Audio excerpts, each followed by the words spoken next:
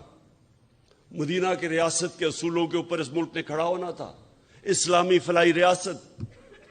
تو مدینہ کی ریاست کا اصول تو نمبر 1 عدل اور انصاف تھا۔ میرے نبی صلی اللہ علیہ وسلم نے سب سے پہلے انصاف قائم کیا تھا، پھر خوشحالی آئی تھی۔ خوشحالی پہلے نہیں آئی تھی، انصاف خوشحالی لے کے آتا ہے۔ جس معاشرے میں انصاف ہے وہ خوشحال ہے۔ رول آف لا انڈیکس کے اندر میں لوگوں کو بار بار بتاتا ہوں، سوئٹزرلینڈ میں گیا ہوا ہوں، سوئٹزرلینڈ میں اپنے سارے گلگت بلتستان کا علاقہ پھرا ہوا ہوں۔ آپ یقین کریں کوئی مقابلہ نہیں ہے سوئٹزرلینڈ میں اور ہمارے گلگت بلتستان میں، خوبصورتی میں، ہر طرح۔ لیکن سوئٹزرلینڈ دنیا کا سب سے خوشحال طبقہ ہے، ملک کا سب سے زیادہ۔ کیوں؟ وہاں تو کوئی وسائل نہیں ہے، پہاڑ ہیں، ہمارے بہتر پہاڑ ہیں، خوبصورتی ہماری زیادہ خوبصورتی ہے، لیکن وہاں رول آف لا ہے، قانون کی بالادستی ہے۔ جو رول آف لا دنیا میں انڈیکس ہوتا ہے اس میں 99.9% ہے Switzerland rule of law index پہ۔ اور وہ ملک جو وسائل میں امیر ترین ہے، نائجیریا، سارے افریقہ میں سب سے زیادہ تیل ہے نائجیریا میں، غربت کی انتہا ہے، کیونکہ 7% ہے وہاں رول آف لا۔ انصاف کے انڈیکس میں وہ 7% ہے، وہ 99% ہے، وہ خوشحال ہے۔ اور یہی میرے نبی نے جب مدینہ میں ریاست سیٹ اپ کی تھی تو اس لیے سب سے پہلا اصول انہوں نے رول آف لا کہا تھا کہ میری بیٹی بھی اگر جرم کرے گی تو سزا ہوگی، کوئی قانون کے اوپر نہیں ہے۔ اور بتایا پھر کہ تمہارے سے پہلے بڑی قومیں تباہ ہوئی، جدھر طاقتور کے لیے ایک قانون اور کمزور کے لیے دوسرا، طاقتور چوری کرے تو NRO اور کمزور چوری کرے تو جیل میں، وہ معاشرے تباہ ہو جاتے ہیں۔ تو آج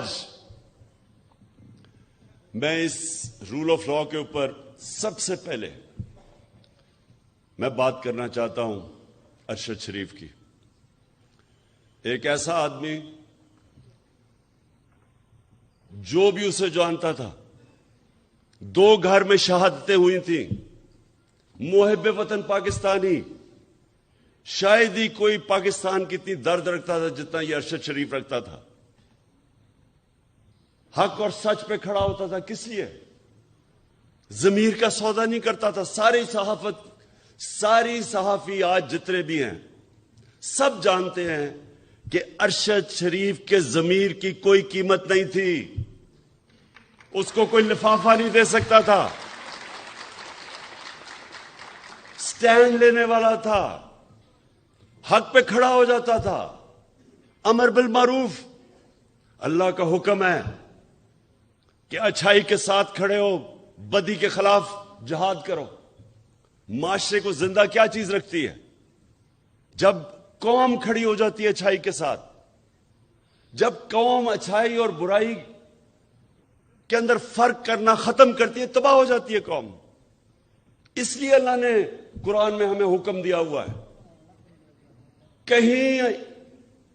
کہیں اس نے اجازت نہیں دی انسان کو نیوٹرل رہنے کی، کہیں اجازت نہیں دی۔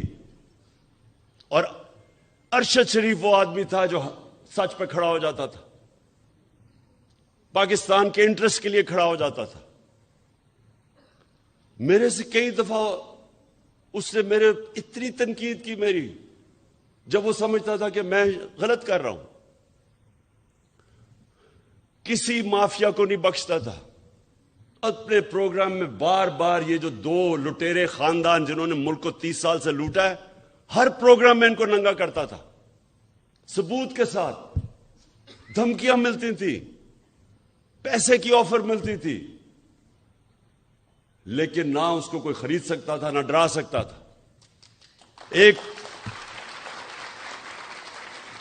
اور وہ پاکستانی، وہ صحافی جو ساری قوم جانتی ہے کہ وہ ملک کے انٹرسٹ کے لیے محب وطن، جس آدمی کی گھر میں 2 شہادتیں ہوئی ہوں،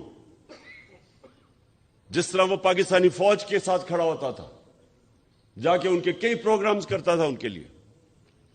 تو یہ آج میں آپ کو بتانا ہوں کہ ٹریجڈی دیکھیں یہ پاکستان کی، اور اس پہ اگر یہ قوم، ہماری قوم اگر نہ کھڑی ہوئی، میں آج آپ کو کہہ رہا ہوں کہ ہمارے میں اور جانوروں میں کوئی فرق نہیں رہے گا. انسانی معاشرہ اور جانوروں کا معاشرہ کیا ہے؟ جانوروں کا معاشرہ کیا ہے؟ آپ کبھی ٹی وی پہ پروگرام دیکھیں، نیشنل جیوگرافک یا اینیمل پلانٹ، اس میں دیکھتے ہیں جو افریقہ کے اندر جو سب سے طاقتور جانور ہاتھی کے بعد سمجھا جاتا ہے وہ افریقن بفلو ہے، جو افریقہ کی بھینس ہے. وہ شیر سے بہت طاقتور ہوتا ہے، ان کی تعداد ہزاروں میں ہوتی ہے. لیکن آپ دیکھیں تو شیر کیا کرتا ہے؟ 4-5 شیر، وہ اتنے ہزار ہوتے ہیں، ان کو ڈرا دیتے ہیں، شور مچا کے ان کو ڈراتے ہیں. وہ جب ڈر کے بھاگتے ہیں، وہ 4-5 ایک بھینس کو پکڑ لیتے ہیں. اگر وہ نہ ڈرے اور اگر وہ خود غرض نہ ہو تو کوئی شیر کی مجال نہیں ان کے قریب جانے کی. لیکن وہ اپنی جان بچاتے ہیں، وہ خود غرض بھی ہوتے ہیں، اپنے آپ کو بچاتے ہیں، اور بزدل بھی ہوتے ہیں. انسانی معاشرے کے اندر جب کوئی طاقتور اس طرح ہجوم انسانوں کو ڈراتا ہے تو اللہ نے اس لیے جہاد ہمارے اوپر فرض رکھی ہے. جہاد فرض ہے مسلمانوں پہ. کیوں؟ کیونکہ جہاد میں آپ ظلم سے بھاگتے نہیں ہیں، ظلم کے سامنے سر نہیں جھکاتے، ظلم کا مقابلہ کرتے ہیں. یہ حکم ہے اللہ کا. اللہ کو تو کوئی فائدہ نہیں پہنچا سکتا. ہم اپنے اوپر ظلم کم کرتے ہیں جب ظلم کے سامنے کھڑے ہوتے ہیں. ایک معاشرے کو زندہ رکھنے کے لیے ہم ظلم کا مقابلہ کرتے ہیں. ارشد شریف، اس کو جب دھمکیاں آئیں، نامعلوم نمبروں سے دھمکیاں آئیں کہ یہ نہ کہو، سچ نہ بولو، یہ جو رجیم چینج ہوئی ہے، وہ جب اس کو ایکسپوز کرنا شروع کیا، اس کے اوپر دھمکیاں آئیں، ڈرایا گیا. پھر مجھے انفارمیشن آئی کہ اس کو مارنے لگے ہیں. اس کے گھر میں گھس کے انہوں نے ڈرایا اس کو، اس کی فیملی کے سامنے. باہر گاڑیاں کھڑی ہوتی تھی، ڈراتے تھے صرف اس لیے کہ وہ سچ نہ بولے. اس کا کوئی ایجنڈا نہیں تھا. میں نے اس کو کہا کہ تم ملک سے باہر چلے جاؤ. پہلے دفعہ نہیں مانا. پھر میں نے اس کو بتایا کہ مجھے انفارمیشن ہے، جس طرح مجھے انفارمیشن اپنے اوپر تھی کہ مجھے بھی وہ 4 بند کمروں میں جنہوں نے فیصلہ کیا تھا مجھے مارنے کا، میں نے اس کو بتایا.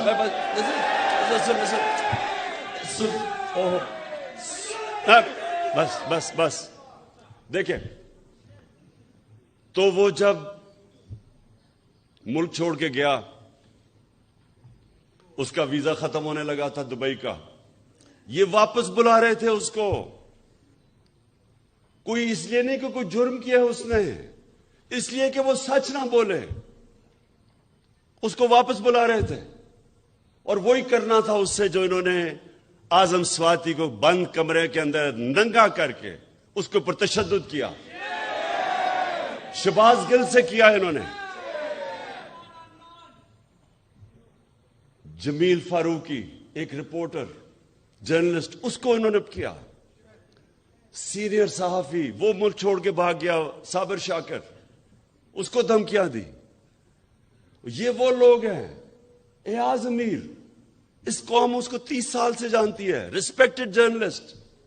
ان کے پیچھے پڑ گئے کہ کسی طرح ڈرا کے ان کو دھمکائیں اور خوف زدہ کریں.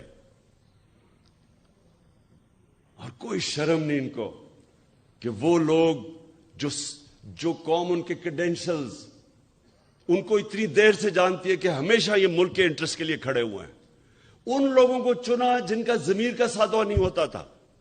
جن کے ضمیر کے سودے ہوئے وہ تو سب آج آپ ٹی وی کے اوپر دیکھیں, سارے گن گا رہے ہیں ان لوگوں کے جو 30 سال سے سرٹیفائڈ چور اوپر بیٹھ گئے, آ کے اپنے کرپشن کے کیسز ختم کر کے ملک کو تباہی کی طرف لے گئے. ان کے خلاف کوئی بات کرے, یہ سارے نامعلوم افراد آ کے ڈراتے ہیں, دھمکاتے ہیں.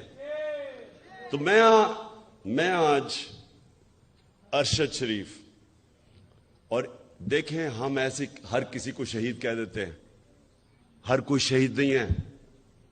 میری نظر میں شہید وہ ہے جو پتہ ہوتے ہوئے کہ میری جان خطرے میں ہے, وہ جب اپنے ملک کی حفاظت کرتا ہے بارڈرز پہ, وہ شہید ہوتا ہے. وہ سپاہی شہید ہوتا ہے, وہ فوجی شہید ہوتا ہے, وہ پولیس والا شہید ہوتا ہے. وہ پولیس والا جب اپنی جان خطرے میں ڈال کے اپنے ملک کی حفاظت کرتا ہے, یہ سب شہید ہے. لیکن جو کہ کہیں حادثے میں مر جائے اس کو بھی شہید کہہ دیتے ہیں, یا کسی کو قتل کر دے شہید کہہ دیتے ہیں. ارشد شریف شہید کیوں ہے؟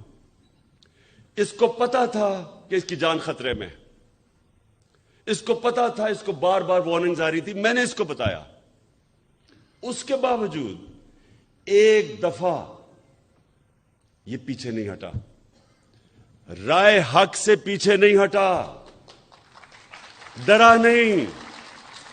اور آخر میں یہ جو اس کو ٹارگٹ کلنگ کی گئی ہے, یہ جو مرضی لوگ کہیں, مجھے پتا ہے کہ یہ ٹارگٹ کلنگ کی گئی ہے اس کی. اس کو جو مارا انہوں نے, اس کو شہید کیا. سارے صحافیوں, جتنے بھی پاکستان کے صحافی ہیں, یہ آج آپ سب کے لیے ہے کہ آج آپ چاہے ارشد شریف کے سے متفق ہو یا نہ ہو, یا آپ دوسرے کیمپ میں بیٹھے ہو اور ان چوروں کی حمایت کر رہے ہوں, یا آپ کے اوپر لفافے چلے ہوئے ہوں, ضمیر کے بیچے ہوئے ہوں آپ نے, پھر بھی میں آپ سب کو کہتا ہوں کہ یہ ہے پاکستان کا وہ صحافی جو شاید ہی میں نے ایک اتنا دلیر, ایماندار اور محب وطن صحافی دیکھا ہو جو بالکل اپنے موقف سے پیچھے نہیں ہٹا, جان اپنی خطرے میں ڈال کے وہ کھڑا رہا رائے حق کے اوپر. اور آج ساری میری قوم کو اس کو سلام کرنا چاہیے. میں انشاءاللہ جو اپنی مارچ کرنے والا ہوں, میں آج میرا جو عزم ہے وہ کبھی بھی اتنا تکڑا نہیں تھا جتنا آج ہے, کیونکہ میں آج فیصلہ کر بیٹھا ہوں کہ ملک اب دو رائے پہ کھڑا ہے. ایک طرف یہ وہ سارے چور 30 سال سے 26 سال سے میں جن کے خلاف کرپشن کی جہاد لڑا ہوں, وہ سب اکٹھے ہیں.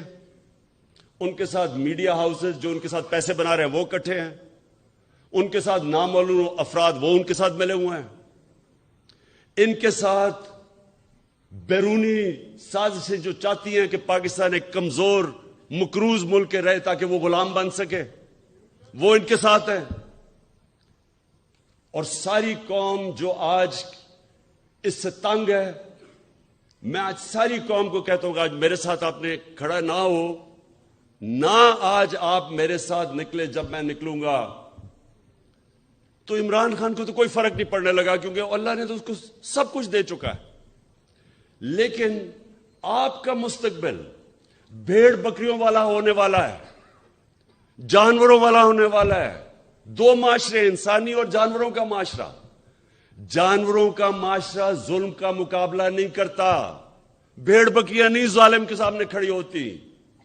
انسان, اور وہ بھی جو دنیا کا سب سے عظیم لیڈر,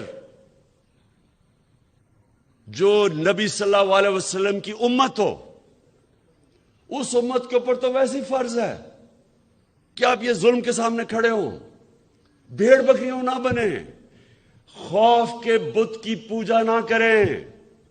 یہ سب سے بڑا بت ہے. کوفہ کے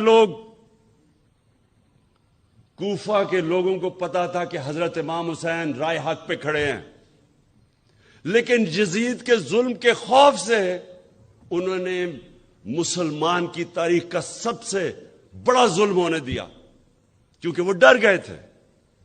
آج یہ قوم بھی، یہ جو حربے ہیں، یہ جو لوگوں کو ننگا کر کے 75 سال کے اعظم سواتی کو سوچے ننگا کر کے انہوں نے ٹارچر کی، کس چیز کے اوپر؟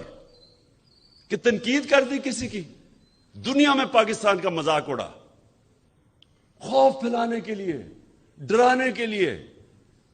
ایک اسلام آباد میں جب سے ایک ڈرٹی ہیری آیا ہے، ڈرٹی ہیری وہ ہے، آپ نے وہ فلم دیکھی ہوگی ڈرٹی ہیری کی، کہ وہ ایک ایسا کوئی سپاہی تھا جو کہ بس بندوق کا ساروں کو ادھر ادھر گولیاں مارتا پھرتا تھا، اس کا نام ڈرٹی ہیری رکھا ہوا تھا۔ یہ اسلام آباد میں ایک ڈرٹی ہیری آ گیا، اور جب سے یہ آیا ہے کبھی کسی کو ننگا کر کے، ویسے اس کو ننگا کرنے کا کیا شوق ہے؟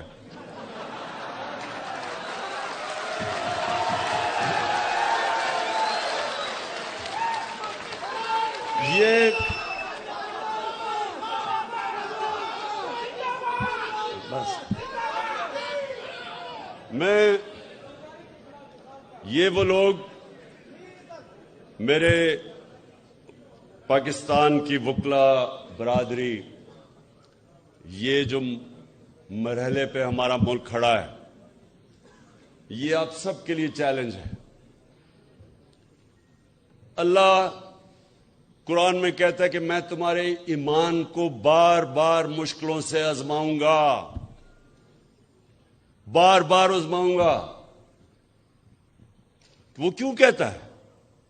لا الہ الا اللہ محمد رسول اللہ پڑھا تو میں کہا جی میں مسلمان ہو گیا بس، لیکن وہ کہتا ہے میں تمہارے ایمان کو آزماؤں گا مشکلوں سے، تاکہ پتہ چلے کہ کتنے پانی میں ہے۔ یہ ہے اب اس ملک کے لوگوں کی ایمان کی آزمائش۔ لا الہ الا اللہ کے نعرے پہ ملک بنا تھا۔ اللہ ہم تیرے سوا کسی کے سامنے نہیں جھکتے، کیا ہم اب یہ ظلم کے بت کے سامنے جھکیں گے؟ کہ یہ جو انہوں نے ارشد شریف سے کیا ڈرانے کے لیے باقیوں کو، وہ جس طرح شیر نہیں، وہ حملہ کرتے ہیں، ڈراتے ہیں لوگوں کو، یہ بھینسوں کو، افریقن بفلو کو، وہ سب بھاگ جاتی ہے، پھر پکڑ لیتا ہے ایک کو۔ یہ بھی ایک کو پکڑ رہے ہیں، کبھی کسی کو پکڑ لیا، کبھی کسی کو پکڑ لیا۔ میں ان کے سامنے نکلوں گا، اور انشاءاللہ جب تک میں نے فیصلہ کیا ہے، بس میرا فیصلہ ہے، جب تک میں زندہ ہوں میں ان ظالموں کا مقابلہ کروں گا، اور آپ نے سب نے اس میں شرکت کرنی ہے، کیونکہ یاد رکھیں اللہ نے نیوٹرل رہنے کی کسی کو اجازت نہیں دی، یا ایک طرف ہو یا دوسری طرف ہو، یا ان ڈاکوؤں کے ساتھ ہو اور یا راہ حق پہ چلو، ان کے سامنے کھڑے ہو۔ تو آپ کے اوپر خاص ذمہ داری ہے، آپ ہے پاکستان کی وہ کمیونٹی جو جانتی ہیں انصاف کیا ہے، رول آف لا کیا ہے۔ آپ وہ لوگ ہیں جن کے اوپر عام آدمی سے زیادہ ذمہ داری ہے، اور اس لیے آپ نے اب میرے ساتھ چلنا ہے، اور اس ملک میں جو میں 26 سال پہلے نکلا تھا انصاف کی تحریک انصاف، اس ملک پہ انصاف قائم کرنے کے لیے آپ سب نے میرے ساتھ کھڑے ہونا ہے۔ شکریہ۔